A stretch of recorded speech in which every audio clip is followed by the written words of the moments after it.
now available in paperback and e-readers. Isis, Revenge of the Cyber Goddess. The goddess next door takes on the threat of a deadly digital diva driven to destroy the world in this action-packed, all-new Isis series adventure. Get Isis, Revenge of the Cyber Goddess featuring a bonus pin-up and the other 2 books in the Cyber Goddess saga at online bookstores everywhere today.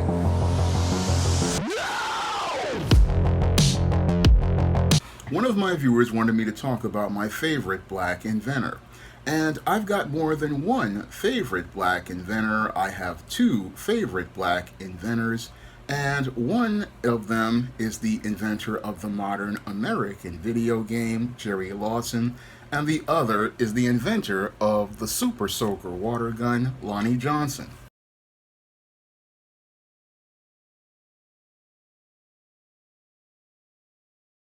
Now, my first favorite black inventor is Gerald Jerry Lawson. And Jerry Lawson is the grandfather of the modern American video game system that we have today. And if it wasn't for his innovations, we wouldn't be playing video games today. Now, Gerald Lawson was one of the first black men to ever work in Silicon Valley, and his work on the Fairchild Channel F video game console basically created the foundation for every video game system that ever came out, from the original Pong console all the way up to what we have right now with the PS5 and the Xbox One. And Gerald Lawson was in a home environment where he was basically encouraged to be out here pursuing science because his grandfather wanted to become a physicist. And even though there was racism and Jim Crow going on that prevented him from being able to pursue that career, he continued to maintain a positive attitude as he worked as a postmaster and basically encouraged his son to pursue his education as he was working as a longshoreman with an interest in science, whereas Gerald Lawson's mother was working for the city. And as they were working together, they basically encouraged their son to pursue his interest in science, and he was further encouraged by a teacher to go out here and pursue a path to become someone influential similar to George Washington Carver. Now, as Gerald Lawson continued to pursue his love for science, he earned money repairing television sets and learned more about science and electronics, and even at the age of 13, he had a ham radio license and built his own station in his home with parts he bought from a local electronics stores. And even though he had this gift for science and engineering and had attended college, he didn't complete a degree, but he was just, again, a brilliant man. And back then, a brilliant man, even if he didn't have degrees, could find opportunities. And as Gerald Lawson went on to pursue his passion for science, he eventually got a job at Fairchild Semiconductor in 1970.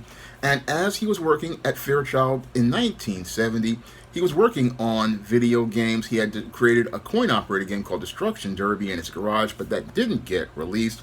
But he was working on other computer games. And as he worked on other computer games, he eventually was made the chief hardware engineer for Fairchild's video game division. And that's where he was working on the Fairchild Channel F console. And working on that console, it basically revolutionized the entire video games marketplace that had just been burgeoning, because originally video games were basically soldered to the board and all the code was in place. However, Gerald Lawson's invention of these ROM cartridges made it where you could basically remove the cartridge and place it into a game unit and basically play any game that you wanted.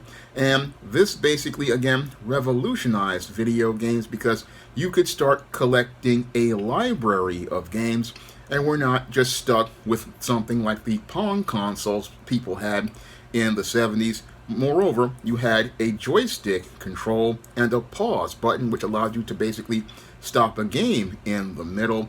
So the Fairchild Channel F was, again, a very revolutionary system and a very innovative system, and basically, again, revolutionized how we play video games in this country. Now, the Channel F wasn't very popular back in 1975 or 76, but it was the 1977 release of the Atari 2600 that basically opened the door for things for video games becoming popular. However, we wouldn't be with that type of popularity that video games have if it wasn't for Gerald Lawson coming out and inventing the Fairchild Channel F and showing his passion for video games and passion for computers and technology. I mean, he is again the grandfather of the modern American video game, and he's one of the most brilliant inventors in 20th century Black history. A brilliant man who doesn't get the credit he deserves for this billion-dollar industry that we all enjoy. I mean, I have been enjoying video games since the days of the Atari 5200 and the Neck Trek that my brother bought me in the 80s, to the NES that I got, and a Sega Master System I had, to the Sony PS1 that I've had, and my cousin's Sega Genesis. And it really makes me proud to know that all of the video games that I have been playing for the years, all of it was based on the foundations of the brilliance of one black man who went out here and was working on the job as one of the first black engineers. That was one of the things that made me proud as related to the story of Gerald Jerry Lawson. The other thing that made me proud about the story of Gerald Jerry Lawson is how his family worked to overcome racism, how his grandfather didn't let racism hold him back and didn't let him have a negative attitude as related to the world. No, he used that to encourage his son, and then his son encouraged his son to do better. And we saw from generation to generation each of these black men encouraging their sons to do better, and that positive environment teaching their sons, again, a love for education, a love for science, and a love for innovating and creating.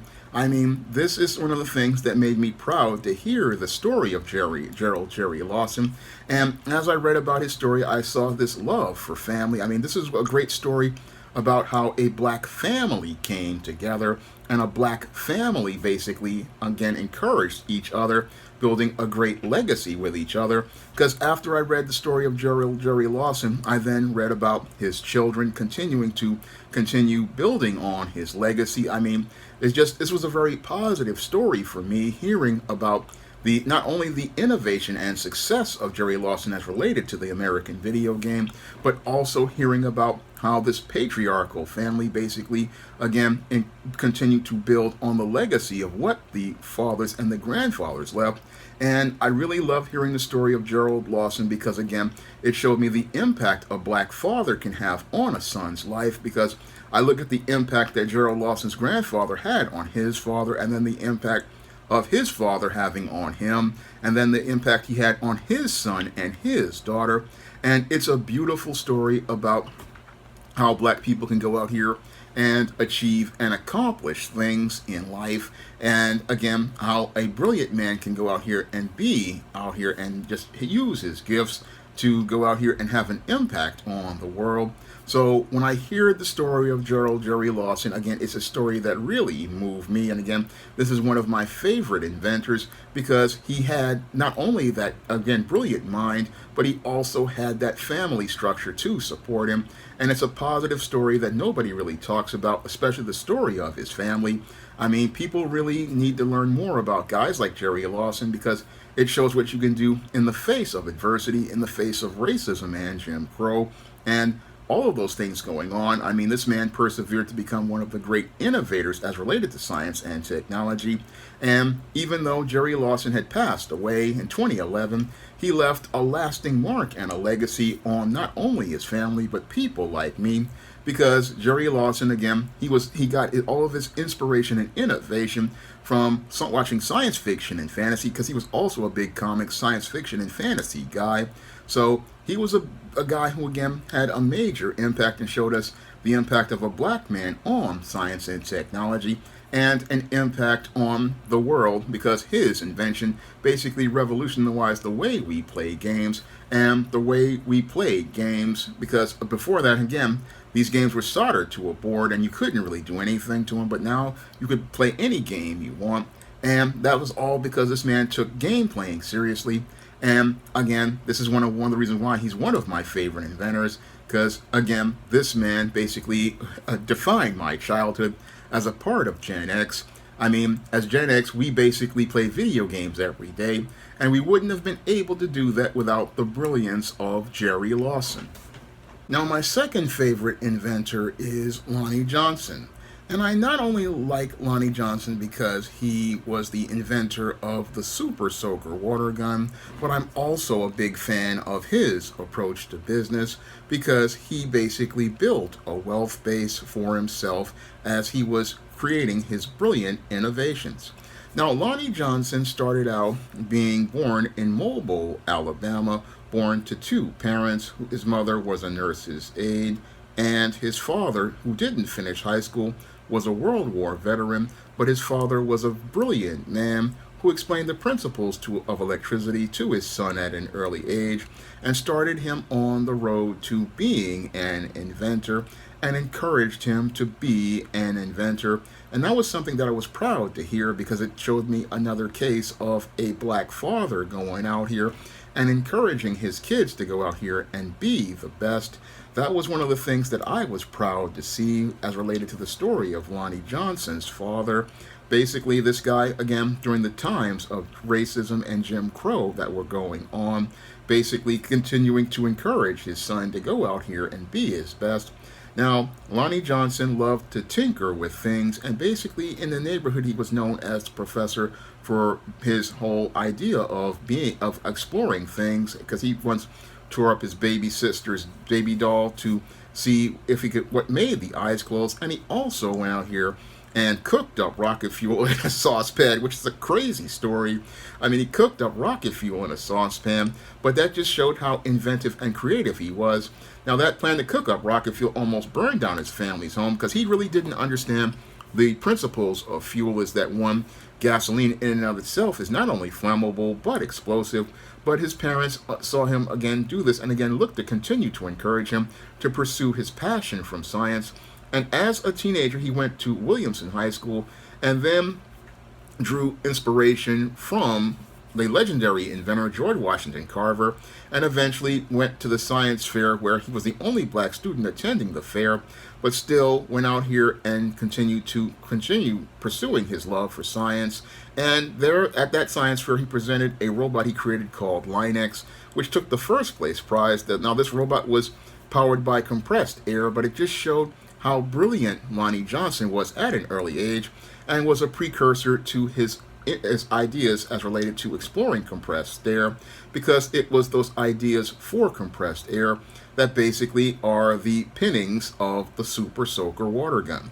Now, after finishing high school, Lonnie Johnson attended Tuskegee University, getting a BS in mechanical engineering and a master's degree in nuclear engineering, and has a honorary PhD in science from Tuskegee, and worked for the U.S. Air Force on the stealth bomber program. I mean, that's a very big part of American history. I mean, this man was working on one of the most innovative planes of the 1980s. I mean, I can't tell you how much the stealth bomber was as related to the 80s. I mean, that was considered to be the most cutting edge technology back then. And as he worked on that stealth bomber and was working at NASA's Jet Propulsion Laboratory, I mean, he made a lot of innovations.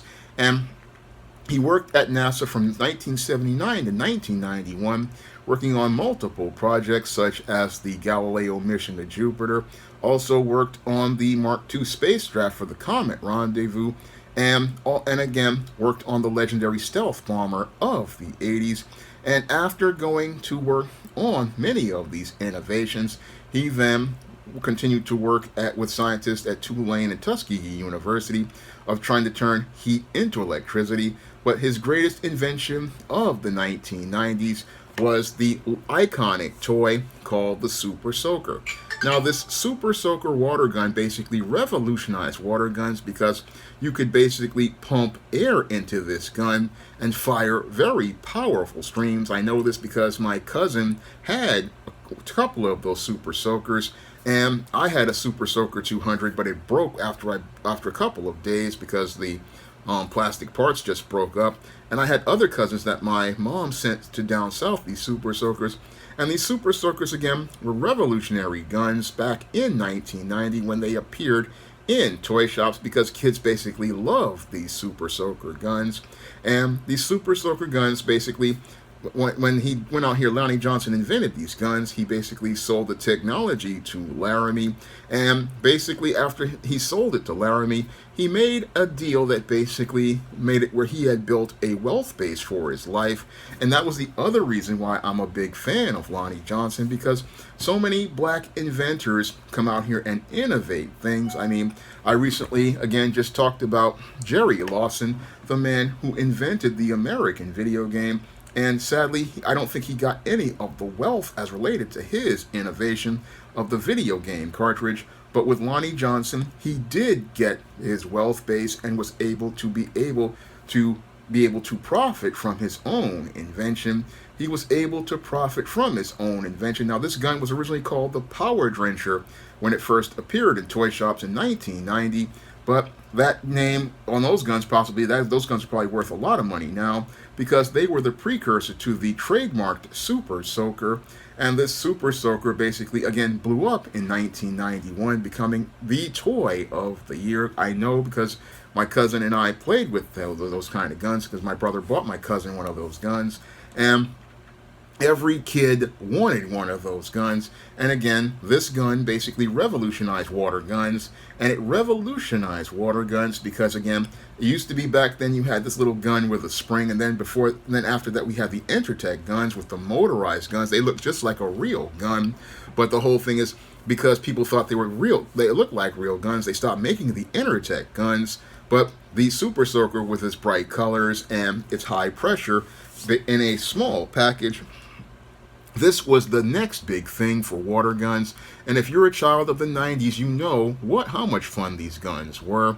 And this gun basically was, again, a major revolution. And Lonnie Johnson basically took, again, toys to the next level after making the Super Soaker by revolutionizing the Nerf gun, because he was also not only the inventor of the Super Soaker, he's also the inventor of the Nerf gun. Now, you continued to use the same high air pressure system that was in the Super Soaker in the Nerf guns, but instead of you shooting water, you would shoot foam projectiles, and those foam projectiles basically, again, made it fun for kids to, again, fire these kinds of weapons, because not only was it guns, they had cannons, they had all sorts of things, and again, all based on Lonnie Johnson's inventions. And again, he basically showed not only skill as an inventor, he also showed a lot of skill as a businessman, because Lonnie Johnson not only invented the Super Soaker, he holds all the patents to Super Soakers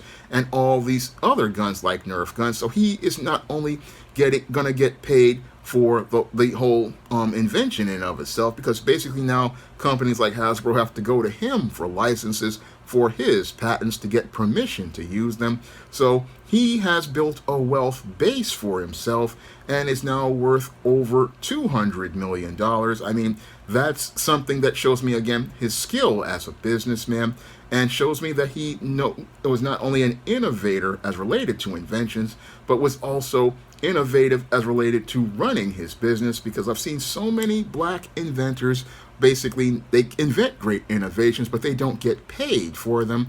I can think of so many black inventors who don't get paid for them, either because they were doing work for hire, or they were just working at one of these companies and their stuff was their property. A lot of these people never got their due. I mean, I can think about people like Garrett A. Morgan, who invented the traffic light. He didn't get any money out of that deal, and many other inventors, but I was really proud to see Lonnie Johnson get all of those of his wealth and be able to take care of his economic business. That was one of the things that makes me a fan of him being an inventor, was him being able to take care of his business and make sure that he got his rights, and not only get his rights, but also get commended for his years of work. I mean, he's got an Air Force Achievement Medal, an Air Force Commendation Medal, and is considered to have gotten the Breakthrough Award for Science from Popular Mechanics, and again, is in the Alabama Engineering Hall of Fame. and is in the and his invention is in the National Toy Hall of Fame and is in the National Inventors Hall of Fame. He is considered to be, again, one of the great inventors of the 20th century, and basically, like Lonnie Johnson, another black man who came from a great black family and started out with a foundation with a great black father who encouraged him to be his best. And that father encouraging him to be his best made him into a man who basically is one of the most respected black inventors. And this is one of the reasons why he's one of my favorite inventors, because he is again, not only a great inventor, but a great black man who came from a family where he was encouraged by a father to be his best. And Lonnie Johnson and Larry, Jerry Lawson, both of these men are role models to me, and they show me, again, how great a black man can be and how he can overcome in the face of adversity and in the face of racism and Jim Crow to be one of the great and to go on to do great things. And this is why these two men are men I consider to be two of my favorite inventors and two great men that I believe would inspire people. And I'm really happy that the viewer asked me to talk about these great inventors, because they show us an example of what black men can do when they are encouraged and to be their best. They can go on to achieve excellence. And in the case of Jerry Lawson and Lonnie Johnson, they have gone on to show us what we can do as related to excellence. And I wanted to get the word out about these two great inventors to show you a positive example of black manhood and black masculinity, and show us what a black man can do when he's encouraged to go out here and be his very best. Now, this was a video requested by one of my viewers to talk about my favorite black inventor, and I wanted to talk about two of the great black inventors that I have heard in this 20th century. And if you want me to talk about something like this or any other topic, you can send me a donation of a minimum of $15 to the Cash App by clicking the links in the description box. And if I know something about that subject, or I can do some research on that subject, I will make that video for you.